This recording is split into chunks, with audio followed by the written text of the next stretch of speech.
Avec Sophie Gaillard sur Radio Lac, Eric ramène sa science. Avec Eric Ashkar, nous parlons de science et d'astronomie, c'est de passion. Il est avec moi tous les mercredis. Bonjour Eric. Bonjour Sophie. On détaille l'atome, on parle de... Vous êtes à fond sur l'atome en ce moment, hein? Oui. Mais l'atome de quoi? L'atome de chèvre? Oh là là, pardon. Non. Excusez-moi, elle est horrible, j'aurais jamais dû la faire. Ne me jugez pas, je vous en prie.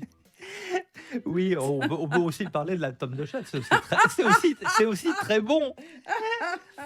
Alors, on va plutôt parler de l'atome au niveau de la physique. Et donc, la semaine dernière, j'avais parlé de Niels Bohr avec le modèle d'atome, où en fait, c'est le modèle qu'on connaît avec un noyau qui est composé de protons. Oui. Et autour, nous avons donc les électrons. Et alors, c'est l'avènement de la physique quantique, c'est le début du XXe siècle, Oui. et on commence à découvrir comment est constitué l'atome. Oui. Et ce qui est impressionnant, c'est dans ces découvertes, c'est de s'apercevoir que le noyau de l'atome, si on le ramène à 1 cm de taille, on a 99% de la masse de l'atome, et autour, on a les électrons qui vont amener le total de masse à 100%. Et les électrons, eux, dans les orbites extérieures, vont orbiter à 1 km. Donc le noyau fait 1 cm et la paroi ou la périphérie extérieure de l'atome fait 1 km. Donc c'est-à-dire qu'un atome est rempli de vide. Ah ok. Parce que la matière est concentrée dans ce petit centimètre. Les 99% de matière sont concentrés dans ce centimètre. Et autour, très loin, vont orbiter les électrons. Et le diamètre d'un atome, en gros, pour donner une échelle, c'est 1 km. Donc en fait, c'est du vide. Ok.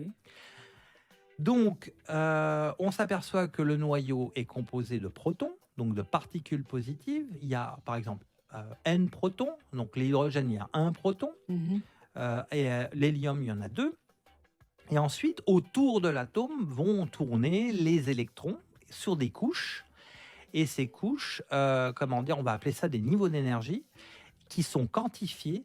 Et on verra très prochainement le lien entre les couches et l'émission de la lumière, parce que les deux sont liés, c'est ce qu'on appelle les quantas d'énergie. Et également, le modèle de l'atome que met en place Niels Bohr permet ensuite, par la suite, d'expliquer aussi la classification périodique des éléments, ce tableau assez, pour certains, barbare que vous avez dans les cours de physique-chimie, avec des colonnes et les lignes, on voyait tous les éléments. Oui. Eh bien, le modèle de Niels Bohr permet de valider et permet d'enrichir la vision de l'atome de la classification périodique. Donc, le début du XXe siècle, c'est un moment de grand bouillonnement intellectuel où finalement toutes les découvertes précédentes commencent à converger pour donner naissance à cette nouvelle physique qui est passionnante, qui aujourd'hui encore nous amène à rêver, qui est la physique quantique. La physique quantique par Eric Ashkar, why not? Pourquoi pas? Avec grand plaisir. C'est chaque mercredi à écouter Eric Ashkar ramène sa science sur Radio Lac.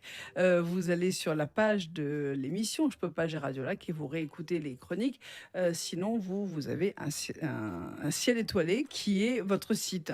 Voilà, le site s'appelle cielétoilé.org et sur lequel il y a toutes les chroniques et éventuellement les conférences. Merci Eric, à la semaine prochaine. Tous les jours dès 16h, je peux pas, j'ai Radio Lac.